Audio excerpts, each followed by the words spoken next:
here kind of blows my mind, really. So congratulations to everybody, and a very warm welcome.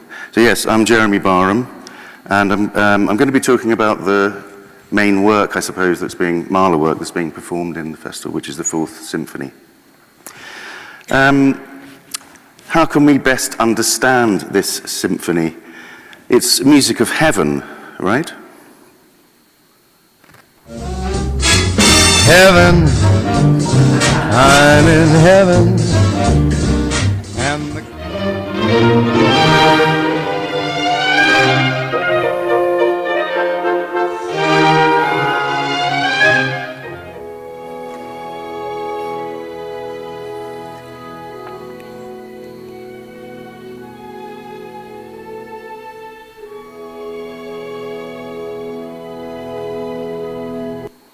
Both of those pieces obsessed with the what's called the 6/5 appoggiatura. Da-dum. And if you're not convinced, seem to vanish like a gambler's lucky streak when we're out together.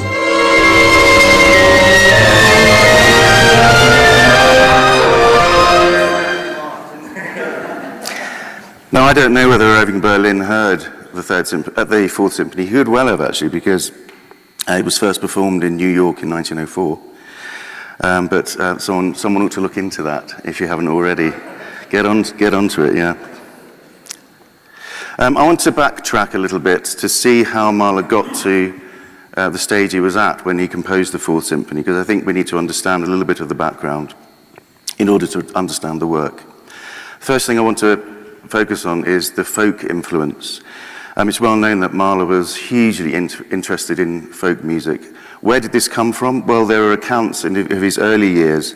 Oh, by the way, before I carry on, I meant to say right at the beginning, there are a couple of slides with quite detailed visuals, bits of score. I can tell you that you probably won't be able to see the detail if you're further back than about the second row. So if anybody wants to move up, don't be shy, do it now. That's what I recommend. They come a little bit later. Anyway, so there are accounts from letters that Mahler wrote, or his friends wrote, about his interest in the countryside of his birthplace around the Sprachinsel, or language island of Iglau, which is on the Bohemian-Moravian border. Fritz Lohr wrote about their experiences wandering around the countryside, where authentic Bohemian musicians set lads and lasses dancing in the open air. There was the zest of life and sorrow too, and this is crucial. The archaically earthy charms of nature and of nature's children, which Mahler came to know in his youth, prepared the ground for his creative work and never ceased to vitalize his art. And this is just one of many reports about how Mahler's music was inspired, impelled creatively by the music of the people. So that might be called his lowbrow musical environment. He learnt the accordion from about the age of 5. He learnt Czech folk songs on it. He heard military music from the barracks in Iglau and local folk bands in his father's inn. But of course the flip side is his highbrow musical education, learning classical piano, playing all the core Austro-German works by Beethoven, some Schubert, Schumann, Chopin, Liszt. He briefly sang in a Catholic church choir, occasionally heard cantor music at the synagogue, and of course he studied at the Vienna Conservatoire. But throughout his life there was this duality, I believe, between what we would call lowbrow and what we would call highbrow, but I'm not sure he saw it in those terms. I want to take us on a journey, so this slide is taking us on a journey of Mahler's conducting appointments in Europe, and linking them with the music that he composed at different stages of his life. So this is an old map of Europe which shows the Austro-Hungarian Empire and the German Empire. So he started in some backwater places like Bad Hall-Laibach, which is Ljubljana, obviously not a backwater now, with provincial theatres, quite lowly theatres in the 1880s. And then he got his first sort of middling-sized job at Kassel. Then he went to Prague, then he went to Leipzig. Notice that he didn't stay very long in these places. Mahler was quite a demanding person to work with, and often he fell out with the people he was working for, and then moved on. And then his first symphony was composed while he was in Leipzig. Then he moved to Budapest, which is his first big national appointment at the Royal Hungarian Opera, 1888 to 91. He didn't do any composing during that time.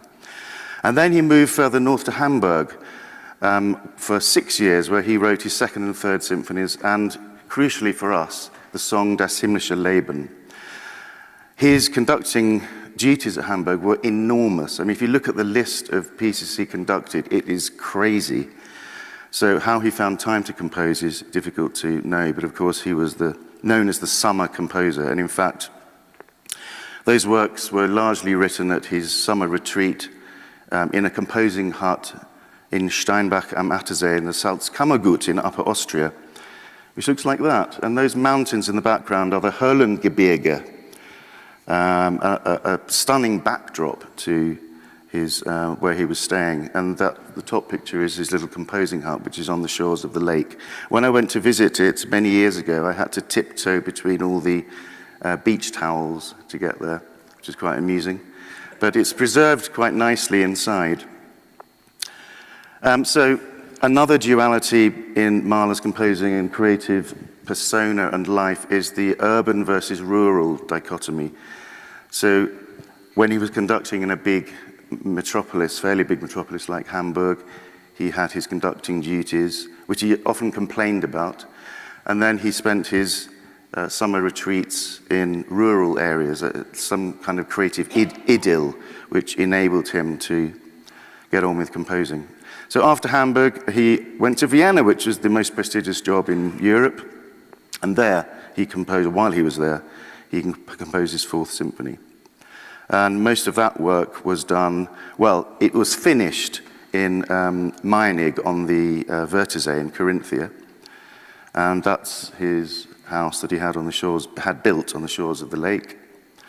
And that was the composing hut that he had built up a little path in the woods behind. And that's also, well, you can visit it, I'm sure many of you have. I remember when I visited it, the guy inside was playing some, I think Led Zeppelin or something on his radio, and as soon as he saw me, he turned it off and switched to Mahler, which is very nice of him. From Meinig, he would visit the Dolomites every summer. That's the Dreisinnen, which I was lucky enough to visit for the for the second time last summer, but I did a bigger walk this time. And those are incredible, huge monuments of rock. And I'm sure if any of you have been there, you'll know how impressive they are. And that's Lake Misurina nearby, which Mahler was very fond of walking around. And those are my own photographs, by the way. Pretty good, aren't they? You know, almost professional standard. So that's where he finished the Fourth Symphony, well, in Meinig, with these excursions to spectacular mountain landscapes. And of course, then he went to the USA in 1907. But I won't be talking about that today. So back to the Fourth Symphony. Nobody composes in a vacuum, or very few people do. So what was his heritage when he came to write symphonies? Obviously, the great classical composers, Haydn, Mozart, Beethoven, and Schubert. Early romantics like Mendelssohn and Schumann. Slightly later romantics, Brahms and Bruckner, also Tchaikovsky and Dvorak. But also someone like Berlioz's Symphonie Fantastique, the archetypal programmatic symphony, and also Liszt's symphonic poems, which were often built around or reflecting or illustrating some kind of extra musical story, image, figure, were very important. He had ambivalent views on those two composers. At one point he was very critical of them. At another point he accepted that what they did was introduce lots of new techniques into symphonic writing. And then, of course, there's Wagner. And in 1896, just before he started work on the Fourth Symphony, he said, Wagner has made symphonic music's means of expression his own, just as in turn the symphonic composer with complete justification and awareness will encroach on the expressive capabilities that music has gained through Wagner's efforts. So it's a bit of a wordy way of saying that Wagner got some tremendous influence from symphonic writers and incorporated that into his operas or music dramas. And in turn, Mahler took Wagner's dramatic techniques from the stage, which he conducted endlessly. For example, he conducted Tristan over 70 times during his career. He took those techniques and transplanted them into the symphony. So I came up with this kind of, I don't know whether it makes much sense, a sort of diagram of going from the 1700s up to the early 1900s. So the idea of drama, combining that with instrumental music, leads to the Beethovenian dramatic symphony at the end of the 1700s, early 1800s. And then if you combine that with literary and visual arts, that leads you to the Lisztian symphonic poem. And then if you combine that with the progressive theatrical idea, you get Wagnerian music drama. And then with all of that legacy, along comes Mahler's idea of revitalizing the symphony to incorporate all of these things, including sung texts, of course, using the model of Beethoven's Ninth Symphony. And so what I see happening is that based on all of this legacy of symphonic writing and also theatrical and dramatic stage works, Mahler created what I call an Uber-symphony, which is not just instrumental necessarily, but included sung text, as I said, or at least adaptations, instrumental adaptations of songs. And that's what makes Mahler's music so interesting. It's very eclectic, and it's got all these strands combined into the Uber symphony, as I call it. And if you look at this, you don't necessarily need to look at all the detail, but the link between song and symphony is so strong in the works up to 1900, including the Fourth Symphony. So what I've got here, I've listed the first four symphonies on the left. And on the right, I've indicated where actual songs are included. So that's in green. I'm sorry if you're red-green colorblind. And in red, there are cases where he adapts a song or melody of a song, but doesn't include the text. So every symphony, all of the first four symphonies, use either or both adaptations of his own songs or actual songs that he wrote, including the sung text.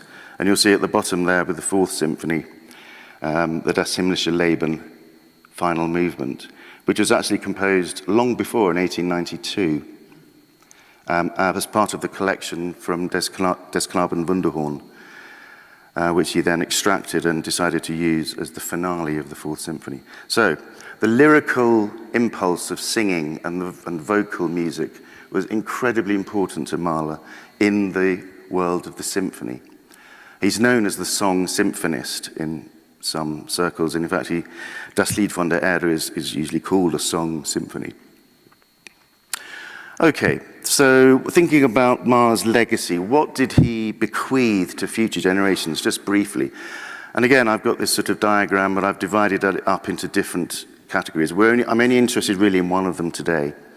One is neoclassicism, and I think the Fourth Symphony is an example of a kind of neoclassicism because it looks backwards to earlier forms of music and revitalizes them and adapts them in different ways. But and there are other aspects: expressionism, exoticism, pluralism, postmodernism, experimentalism. But we can leave those aside for just for the moment. So I think this neoclassical thing, or historicism, it's sometimes called, when any artist is looking to the past for inspiration, different historical movements, styles, techniques, and then adapting them for their own time, often called historicism. And it doesn't just apply to music, it applies to architecture. So this is a composite picture of part of the Ringstrasse in Vienna, which was completed in 1865. So that when Mahler went to Vienna, arrived in Vienna in the mid-1870s, this was all new. It doesn't look new now, but it was. So what we've got on the left is a Hellenistic or classic, almost ancient Greek-style parliament building. You've got a neo-Gothic city hall in the middle there.